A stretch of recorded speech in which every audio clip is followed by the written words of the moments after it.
Right. Next అండి, CBI SP Sunitha దంపతులపై reverse కేసులు. Pulivendula mark. వివేక PA Krishna Reddy గారు నన్ను ఒత్తిడి తీసుకొస్తున్నారని చెప్పని రివర్స్ కేసు పెట్టారండి. అంటే వైఎస్ వివేకానంద రెడ్డిని అత్యంత దారుణంగా, కిరాతకంగా నరికి నరికి నరికి నరికి చంపి ఇప్పటికి 5 సంవత్సరాలు పూర్తయింది. మరి వైఎస్ వివేకానంద రెడ్డి అనేటువంటి వ్యక్తి ఒక ఎమ్మెల్సీ, ఒక ఎంపీ, అంటే ఎక్స్ఎమ్మెల్సీగా, ఒక ఎంపీగా పనిచేసినటువంటి అనుభవం. వారు స్వయంగా గత మాజీ ముఖ్యమంత్రి వైఎస్ రాజశేఖర రెడ్డి గారికి తమ్ముడు, ఇప్పుడున్నటువంటి వైఎస్ జగన్మోహన్ రెడ్డి గారికి సొంత బాబాయి. మరి ఆయనని నరికి నరికి నరికి నరికి చంపితేనే ఇప్పటి వరకు ఆ కేసుకు సంబంధించినటువంటి సరైనటువంటి పురోగతి లేదు, సరైనటువంటి ఇన్వెస్టిగేషన్ జరగలేదు అన్న అభిప్రాయాలు ఉన్నాయి. ఆ కేసులో ఉన్నటువంటి ప్రధానమైనటువంటి నిందితులని, ప్రధానమైనటువంటి వ్యక్తుల్ని ఇప్పటి వరకు అరెస్ట్ చేయలేదు. ఆ కేసులో A8గా ఉన్నటువంటి అవినాష్ రెడ్డిని, MP, member of parliament arrest ఇంతవరకు జరగలేదు. ఆ కేసులో ఉన్నటువంటి చాలా అనుమానాలకి ఇంతవరకు ఆన్సర్ దొరకలేదు. మరి అటువంటి ఆ కేసులో ఎవరైతే తన తండ్రిని అత్యంత దారుణంగా చంపినటువంటి వ్యక్తులని అరెస్ట్ చేయాలని, ఆ వ్యక్తులని చట్టపరంగా శిక్షించాలని 5 సంవత్సరాలుగా పోరాటం చేస్తున్నటువంటి వైఎస్ సునీతకి అనేక సందర్భాల్లో థ్రెట్ వచ్చింది. అనేక సందర్భాల్లో అనేకమైనటువంటి అంశాలను ఎదుర్కొంది. తనను వ్యక్తిగతంగా విమర్శించారు, తనని వ్యక్తిగత దూషణలు చేశారు, బెదిరించారు, భయపెట్టారు. ఇలాంటివి అన్నీ అనేకమైనటువంటి సునీత అంశంలో చోటు చేసుకున్నారు. కానీ వైఎస్ సునీత ఎక్కడా కూడా తగ్గలేదు. తన పోరాటాన్ని తను కొనసాగిస్తూనే ఉంది. వైఎస్ సునీత మీద కంప్లైంట్లు చేశారు. వైఎస్ సునీతే తన తండ్రిని చంపిందన్నారు. వైఎస్ సునీతే ఈ మొత్తం ఆస్తుల కోసం ఇవన్నీ చేసిందని, ఇట్లాంటి 1 కాదు 2 కాదు 100. అయినా కానీ తన పోరాటాన్ని ఎక్కడా ఆపలేదు. చివరికి గతంలో కూడా ఎవరైతే రామ్ సింగ్ పైన కేసులు నమోదు చేశారు, ఇప్పుడు రామ్ సింగ్ పైన ఎవరైతే పోరాడుతున్నారు, రామ్ సింగ్ అంటే CBI investigation officer, Ram Singh పైన, అట్లాగే వైఎస్ సునీత పైన, వైఎస్ సునీత భర్త రాజశేఖర రెడ్డి పైన కూడా కేసు నమోదు చేశారు పులివెందుల్లో అనేటువంటిది మనకు అందుతున్నటువంటి ఒక విశ్వసనీయ సమాచారం.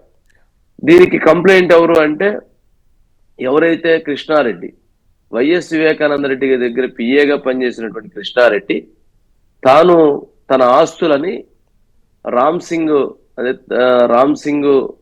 ఉన్నప్పుడు సమయంలో బెదిరించి వైఎస్ సునీతకి రాజశేఖర రెడ్డి ముగ్గురు బెదిరించి తన ఆస్తులు రాయించుకున్నారు కావున వాళ్ళ మీద చర్యలు తీసుకోమని కంప్లైంట్ ఇచ్చారని, ఆ కంప్లైంట్ కేసు రిజిస్టర్ చేశారని చెప్తున్నారు. చాలా ఆశ్చర్యకరమైనటువంటి అంశం ఏంటంటే, 5 సంవత్సరాల తర్వాత పిఏ కృష్ణారెడ్డికి ఇప్పుడు గుర్తొచ్చింది ఆస్తులు రాయించుకున్నారు అనేటువంటిది. సరే, ఆస్తులు రాయించుకోవడానికి కృష్ణారెడ్డి దగ్గర ఏమున్నాయి?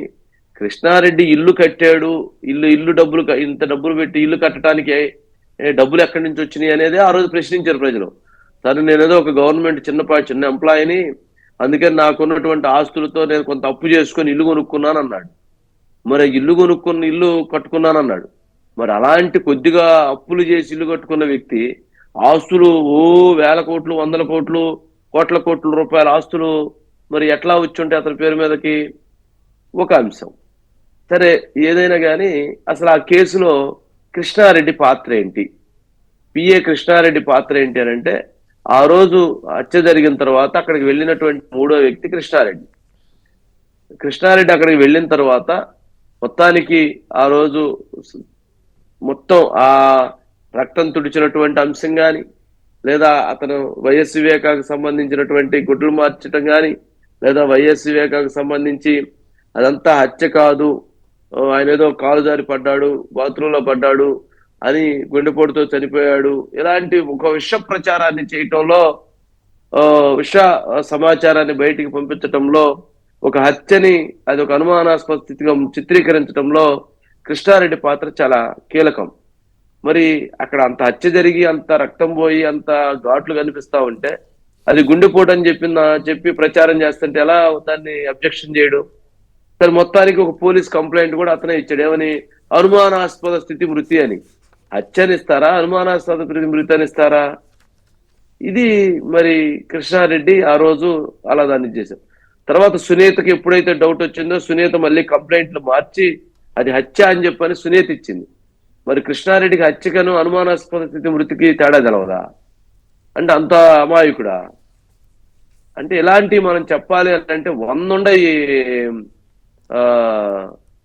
వందుండయి రాజుగారు. ఎందుకనంటే వైఎస్ వివేకాకు సంబంధించి హత్య ఎంత దారుణంగా జరిగినప్పటికీ, ఆయన ఒక ముఖ్యమంత్రికి తమ్ముడు, ఒక ముఖ్యమంత్రికి బాబాయ్ అయినప్పటికీ ఆ కేసులో ఆ కుటుంబానికి సంబంధించినటువంటి వ్యక్తులే ఆ కేసులో ఉండటం, ఆ కేసులో హత్యలో ఆ కుటుంబ సభ్యులే పాత్ర పోషించటం, మరి ఇలాంటివి చూసినప్పుడు నిజంగా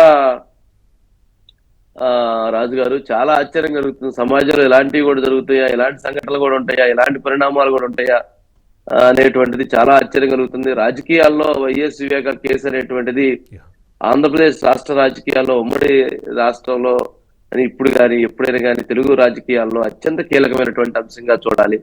ఆ కేసు జరిగిన తర్వాత, హత్య జరిగిన తర్వాత జరుగుతున్నటువంటి రాజకీయ పరిణామాలు, రాజకీయ వ్యాఖ్యలు చూస్తే మాత్రం చాలా ఆశ్చర్యం. అంటే ఆ రోజు చంద్రబాబు నాయుడు గారు హత్య చేశారన్నారు, లోకేష్ హత్య చేశారన్నారు.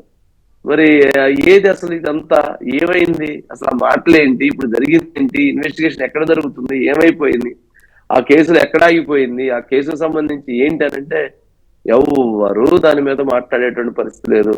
ఏంటి అనంటే అందరికీ ఒక భయము. ఆ కేసులో ఎవరైతే మాట్లాడతారో వాళ్ళ మీద దాడులు, లేదా వాళ్ళకి బెదిరింపులు, ఆ కేసులు మాట్లాడినటువంటి వాళ్ళ మీద టార్గెట్ చేయటం, ఇలాంటి ఒకటి కాదు. ఆ కేసు చుట్టూ చాలా రాజకీయ అంశాలు చోటు చేసుకుని చాలా మంది వ్యక్తుల యొక్క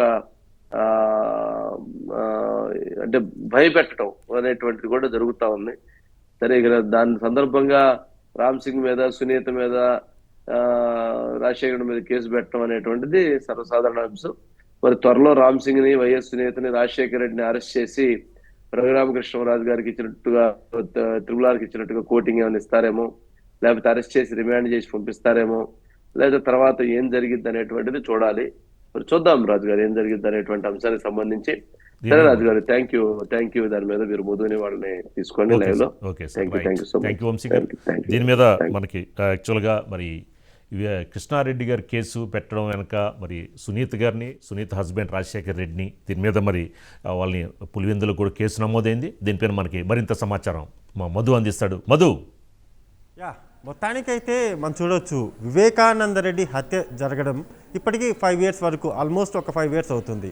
అయితే పిఏగా ఉన్నటువంటి కృష్ణారెడ్డి ఎవరైతే ఉన్నారో అతను కంప్లైంట్ ఇచ్చింది పులివెందుల రూరల్ పోలీస్ స్టేషన్ ఏదైతే ఉందో అక్కడ తాను ఇచ్చినటువంటి కంప్లైంట్కి 2 సంవత్సరాలు అయింది.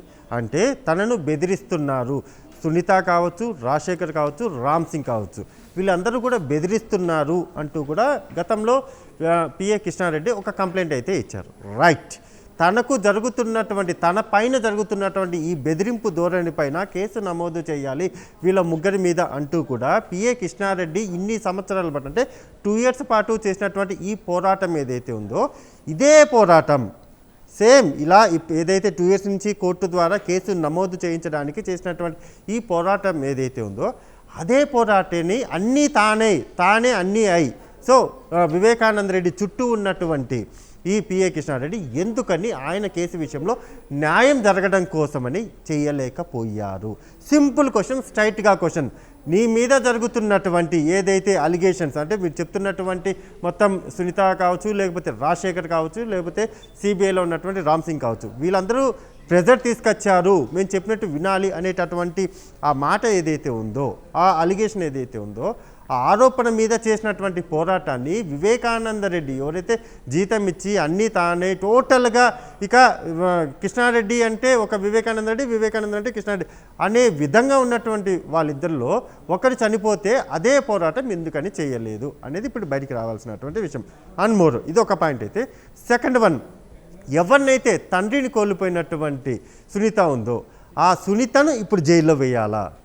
ఆమె తన తండ్రి కోసము పోరాటం చేస్తూ ఉంటే ఆ పోరాటానికి సంబంధించి ఇంకా సహాయ సహకారాలు అందించాలి తప్ప అవేమీ అందించకుండా ఆమె మీదనే కేసు పెట్టి ఆమెనే జైలు లోపలికి పంపించాలి అనుకుంటున్నారంటే ఎవరికి దీని వెనక ఉన్నటువంటి మిస్టరీ ఏంటి? అది కూడా బయటికి రావాల్సినటువంటి విషయం.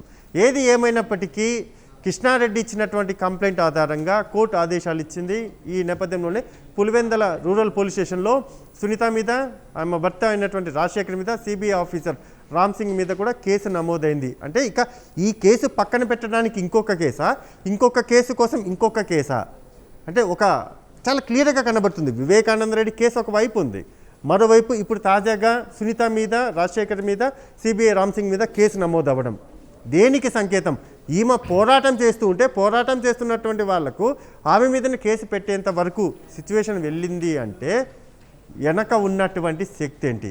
ఏది ఏమైనప్పటికీ రాజుగారు ఒకటే, మొత్తం వివేకానందరెడ్డి హత్య చేయించడానికి హత్య చేసినటువంటి వాళ్ళెవరు, హత్య చేయించినటువంటి వాళ్ళెవరు, దీని వెనక ఉన్నటువంటి అద్భుత శక్తి ఎవరైతే ఉన్నారో, ఆ అద్భుత శక్తి ఎవరైతే ఉన్నారో వాళ్ళు ఎవరు అనేది ఒకటి కృష్ణ, ఒకటి కృష్ణారెడ్డికి తెలుసు, ఒకటి ఆ దేవుడైనటువంటి కృష్ణుడికి మాత్రమే తెలుసు. సో కృష్ణ. సో మొత్తానికి అందరికీ మైండ్లో అన్ని వాస్తవాలు తెలుసు. వాస్తవాలు తెలిసినా సరే ఎవరు ఎక్కడ నోరు విప్పని పరిస్థితి. ఇంతకుముందు చైర్మన్ సార్ చెప్పినట్టుగానే భయం. ఆ భయమే ఇన్ని రోజుల పాటు, ఇన్ని సంవత్సరాల పాటు వివేకానంద రెడ్డి కేసులో అసలైనటువంటి సాక్షులు, అసలైనటువంటి నిందితులు సాక్షులు భయపడుతున్నారు, నిందితులు తప్పించుకుంటున్నారు. ఇదే జరుగుతూ వస్తూ ఉన్నటువంటి పరిణామం. Thank you Madhu. మరి ముఖ్యంగా చూసుకుంటే కనుక మరి ఇప్పుడు 5 years తర్వాత కృష్ణారెడ్డి మళ్ళీ నన్ను ఒత్తిడి చేశారు, ఆస్తులు రాయించుకోవడానికి సునీత వాళ్ళ హస్బెండ్, తర్వాత సిబిఐ ఆఫీసర్ ద్వారా నా మీద ఒత్తిడి తీసుకొచ్చారని ఈ 5 years తర్వాత కృష్ణారెడ్డి పులివెందుల పోలీస్ స్టేషన్లో కేసు పెట్టడం వెనక అసలు ఏం జరుగుతోంది అనేది మరింత సమాచారం మా కరెస్పాండెంట్ శ్రీనాథ్ అందిస్తారు. శ్రీనాథ్. రాజు, వైఎస్ వివేకానందరెడ్డి హత్య కేసులో 5 సంవత్సరాలు దగ్గర కావస్తున్నటువంటి నేపథ్యంలో మరొకసారి ఇది తెరపైకి రావడం పులివెందుల నియోజకవర్గంతో పాటు ఉమ్మడి కడప జిల్లాలో ఆశ్చర్యానికి గురి చేసింది. ఎన్నికలు సమీపిస్తున్నటువంటి వేళ అధికార పార్టీకి వైఎస్ వివేకానందరెడ్డి కేసు పెద్ద గుదిబండలాగా మారబోతా ఉంది అని తెలిసినప్పటికీ కూడా కృష్ణారెడ్డి ఈ సమయంలో, అంటే దాదాపు 5 సంవత్సరాలు సమయం దగ్గర పడుతున్నటువంటి సందర్భంలో ఆయన పోలీసులకు ఎందుకు ఫిర్యాదు చేశారు, అది కూడా కోర్టు ద్వారా వాళ్ళ ముగ్గురు మీద విచారణకు ఆదేశించేలా ఎందుకు కృష్ణారెడ్డి చర్య తీసుకున్నారు? అంటే కేసుకు కేసు రాజీ అయ్యేందుకు మాత్రమే ఇలా చేస్తున్నారా, లేదా దీంట్లో ఇంకొక కోణం ఏమైనా ఉందా అన్నటువంటిది చర్చ అయితే జరుగుతున్నటువంటి పరిస్థితి కనిపిస్తోంది. కృష్ణారెడ్డి వైఎస్ వివేకానంద రెడ్డికి చాలా ఆత్మీయుడు, వ్యక్తిగత సహాయ కార్యదర్శిగా పనిచేశారు. కృష్ణారెడ్డి ఆర్థికంగా ఎదగడం వెనుక, లేదా పేరు పరంగా అందరికీ తెలియడం వెనుక ఉన్న ఏకైక వ్యక్తి వైఎస్ వివేకానంద రెడ్డి. ఇప్పుడు అలాంటి వైఎస్ వివేకానంద రెడ్డి హత్య కేసులో మొదట ఫిర్యాదుదారుడైనటువంటి కృష్ణారెడ్డి తర్వాత ఎందుకు రిటర్న్ తిరిగారు, ఎందుకు ఈరోజు కుటుంబ సభ్యులపైన, అంటే వైఎస్ వివేకానంద రెడ్డి కుటుంబ సభ్యులపైనే కేసు నమోదుకు ముందుకు వస్తా ఉన్నాడు అన్నటువంటిది ఒకైతే చర్చ అయితే జరుగుతోంది. దీని వెనుక ఎవరున్నారు ఏంటి అనేటువంటి విశృంఖలంగా జరుగుతున్నటువంటి ఈ చర్చ మాత్రం రాబోయే